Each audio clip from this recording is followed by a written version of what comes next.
I do recruiting projects for ConocoPhillips.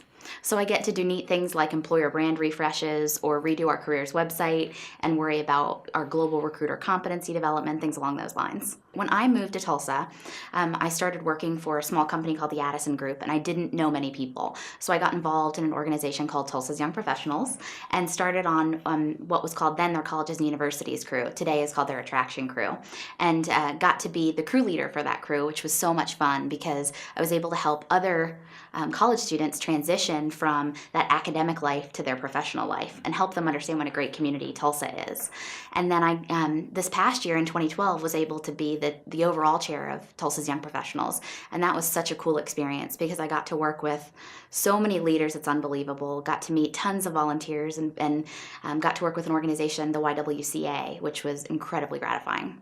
I think young people want an opportunity to be heard, but to gain that opportunity, you have to be willing to listen. And I think sometimes that can be difficult when there's so much energy and there's so much excitement about innovating or trying something new or learning something new that you sometimes forget to absorb. So take good notes and always listen to those that know more.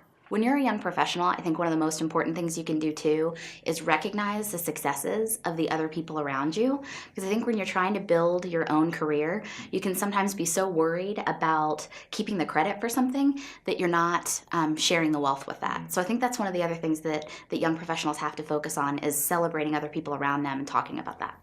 There are so many things that are important to me. I really like working with university students or experienced hires in the military, for example, to help them make a transition from their current careers or their current university to the workforce.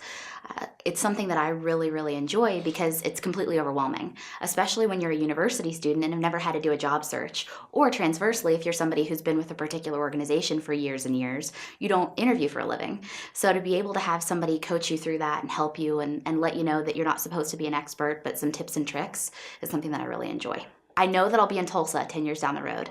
I love the Tulsa community. I love the people here. I think it's so amazing that there's such an engaged group of young professionals here. So I hope to still be in Tulsa. I hope to be doing some version of talent acquisition work, possibly working with some other leaders on something along those lines. I have no idea beyond that. And, probably splitting my time the way that I do now with my work life and my volunteer life.